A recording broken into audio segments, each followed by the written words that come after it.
동산교회 시간. 이 시간 말씀에는 물된 동산교회 담임 조병선 목사님입니다.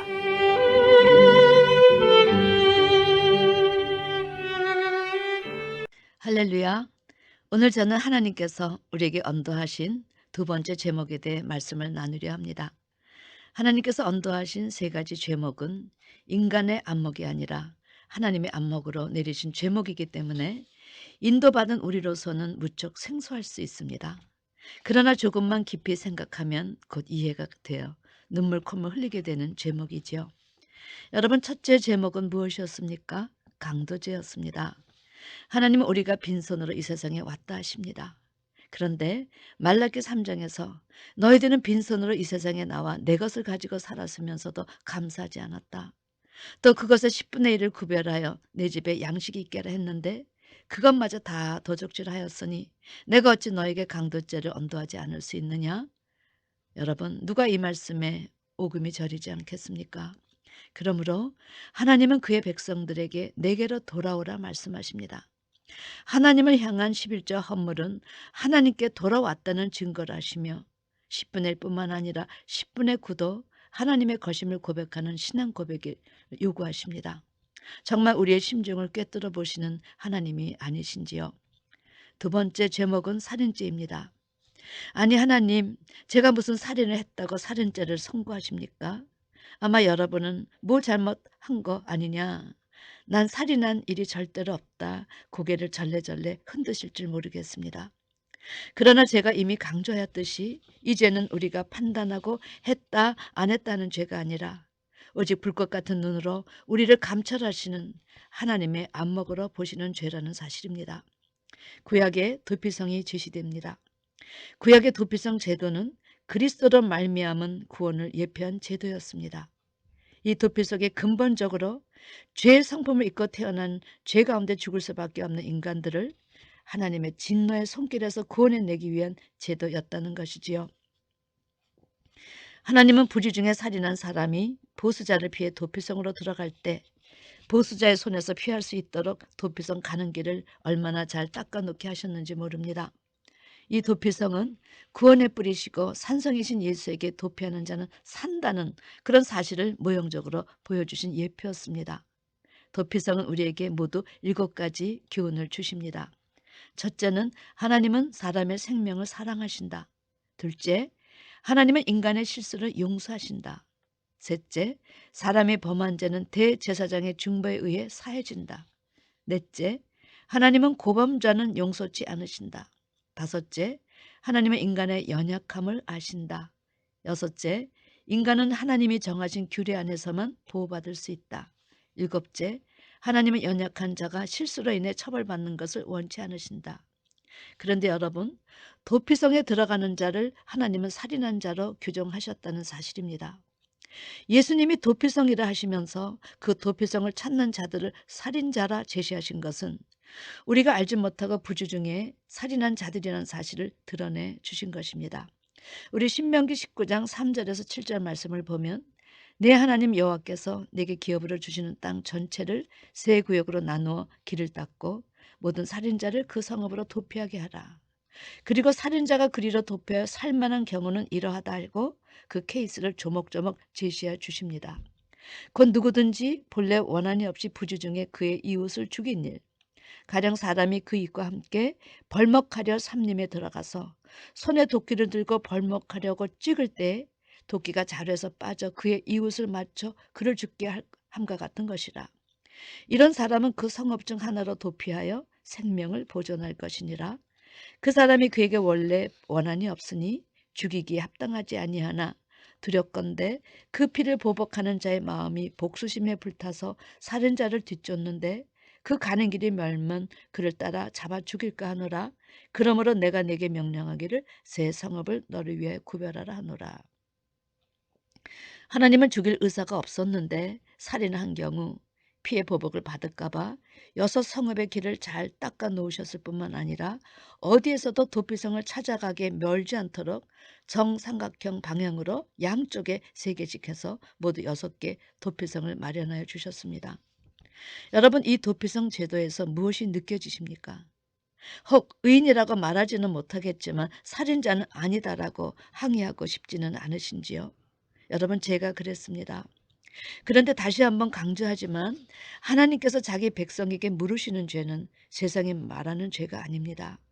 하나님의 불꽃 같은 눈의 기준으로 하나님 앞에 진 죄를 말하는 것이지요. 하나님 눈의 기준의 살인죄는 육신을 죽인 것이 아니라 하나님의 형상을 가진 형제를 미워하는 것이 바로 살인이었습니다. 사도 요한은 요한일서 3장 15절에 그 형제를 미워하는 자마다 살인하는 자니 살인하는 자마다 영생이 그 속에 거하지 아니하는 것을 너희가 아는 바라, 이렇게 증언함으로 우리 인생의 두 번째 죄를 드러내 주었지요. 그러므로 이 시대 성도들은 하나님께서 모든 인생을 살인자로 규정하셨다는 사실을 이제라도 인정해야 합니다. 가인은 동생이 미워서 쳐 죽였습니다. 미움이 그를 죽인 동기였다는 사실입니다. 이렇게 하나님의 안목하에서의 모든 인생은 셀 수 없는 많은 사람들을 미워하여 죽인 살인자라는 것입니다. 저는 이런 하나님의 판결에 어느 누가 나는 아니다라고 나설 수가 있을까가 깨달아져서 이 죄를 뉘우치는데 시간을 끌지 않을 수 있었습니다. 그리고 더욱 저주의 십자가에서 주님 때문에 살아난 바라바는 우리 모두의 예표의 인물인데 누구가 증거한 이 말씀에 제 심령 안에서 정말 메아리쳤기 때문에 무릎을 꿇고 죄사함을 받지 않을 수 없었습니다. 누가복음 23장 19절, 이 바라바는 성중에서 일어난 밀란과 살인을 일하여 옥에 갇힌 자로라. 사랑하는 성도 여러분, 바라바가 져야 할 저주의 십자가를 대신 져주신 분이 바로 예수님이십니다. 그런데 그 바라바는 강도만 아니라 살인자라는 사실을 우리들의 삶을 다시 되돌아보게 하지 않습니까? 그렇습니다. 그런데 하나님 마음에 합한 다윗도 과거 살인죄를 언도받은 자였다는 것입니다.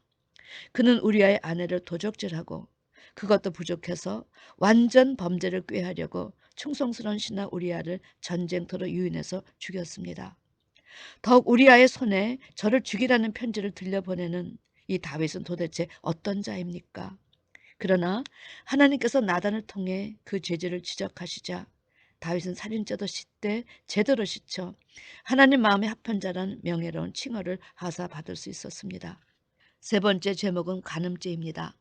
야고보가 선포했습니다. 간음하는 여자들이여, 세상과 벗된 것이 하나님의 원수임을 알지 못하느뇨. 그런즉 누구든지 세상과 벗이 되고자 하는 자는 스스로 하나님과 원수되게 하는 것이니라.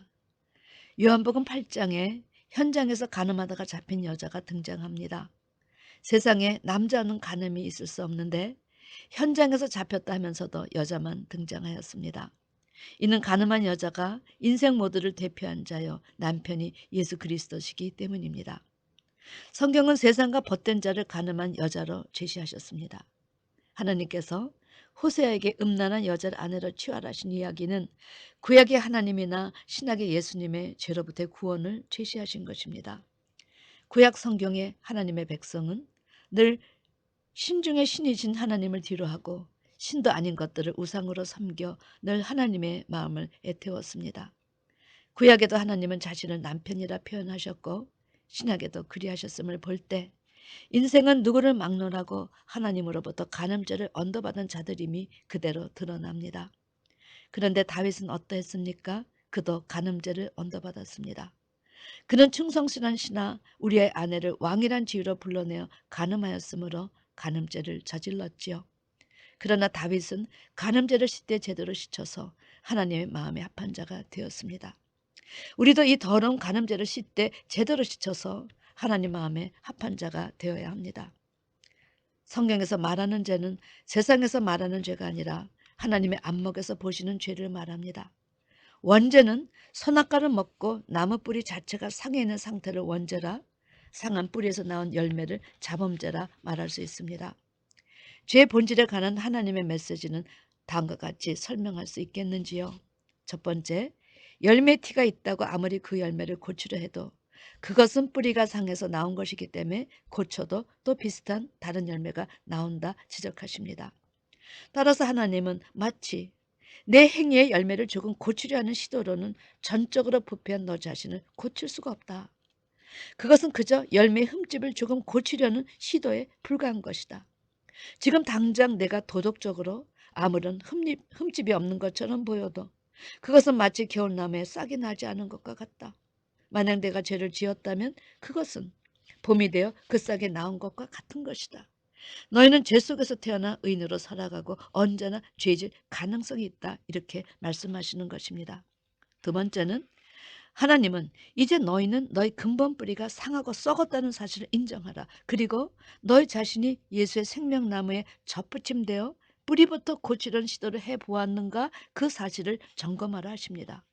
왜냐하면 나무의 뿌리가 썩어 있으면 그 나무에서 좋은 열매를 결코 맺을 수 없는 것이 자명한 사실이기 때문입니다. 셋째, 하나님은 만약 내가 그것을 깨달았어? 그러면 내 앞에 나와 죄인임을 인정하고 죄로부터 구원을 요청하라.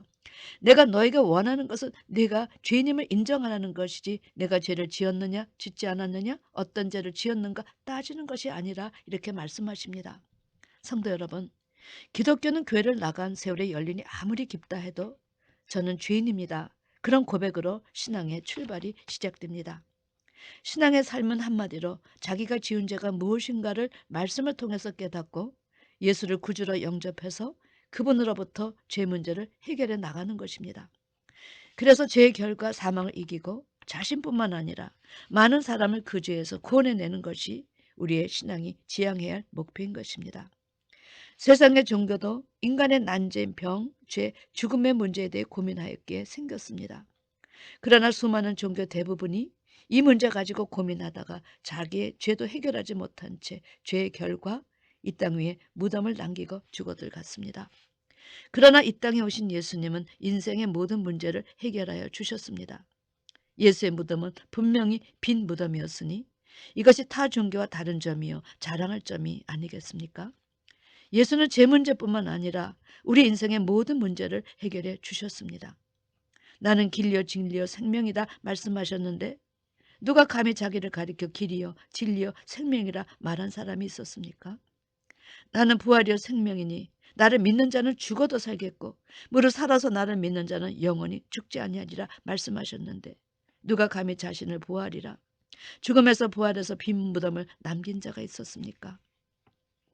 어느 누가 자기 자신을 죄에서 구원하는 구원의 주라 이야기하고 그 죄에서 구원해 줄 수 있었는가? 오늘 내가 나와 함께 낙원에 있으리라. 삭개오야 오늘 구원이 내 집에 있으리라. 누구도 이렇게 말한 이가 없었다는 것입니다.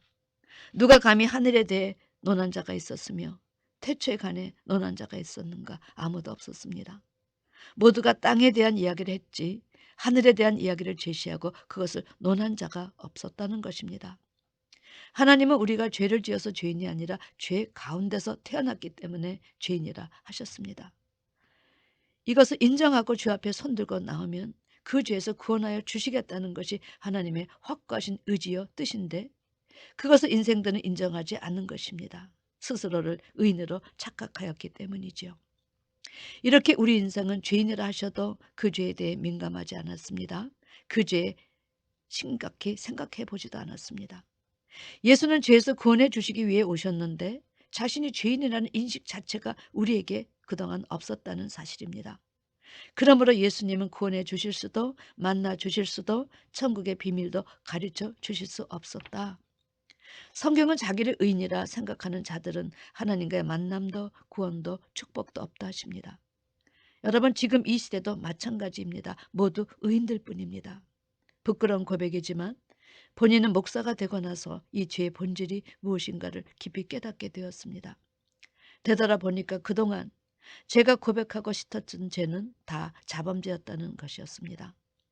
뿌리가 상해서 흠과 티와 점이 있는 열매가 열렸는데 뿌리를 고치려는 시도가 아니라 흠집난 열매의 티와 점을 고쳐보려는 그런 우를 범하다가 본격적으로 죄의 본질을 깨닫고 원죄를 회개하게 되었습니다. 여러분 이것이 성경 전체가 제시하는 하나님 나라의 구원의 원리요 과정이요 구속사의 성취 이야기입니다. 부디 언도받은 세 가지 죄를 씻되 제대로 씻어 하나님 나라의 아들들이 되시기를 주님의 이름으로 축원합니다.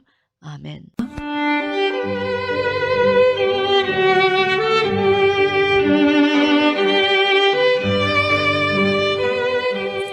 지금까지 말씀에 물된 동산교회 담임 조병선 목사님이었습니다.